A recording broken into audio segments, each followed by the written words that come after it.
का भाई काहे पंछी ना राफत रे बात पंछते हे जा बड़े का भाई जोंतरा का मरले नु पूरा मार हाँ। वो मुर्गी फार्म मते खोजे बाटे तोर बहिन के चल चल गाड़ी स्टार्ट बहिन कर खाली मुंगा देवल चल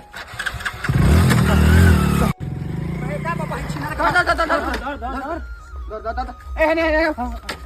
ये तरह का मरले नु रे ये पंछी ना हमरा के मरले ना ना रुक रुक अभी ज्यादा मारेगे नहीं के पहले समझा दो जो ठीक है नो लाल समझे हमरा के मरले बहिन रुक जो अभी चुप रहो समझा दो जो पहले चल तू एकरा के काहे मरले हो ये हमरा माई के गाड़ी देले रहे ए पंछी ला पूछले हम कला सरले से बड़ी मार मरले बा के लाड़ बड़े मार चल बाबू रे भाग भाग घेरो उल्टा भाग वही जिना हमरा के मारले हम ज्यादा नहीं केस करे पुलिस में केस करब थाना में सबके नाम देम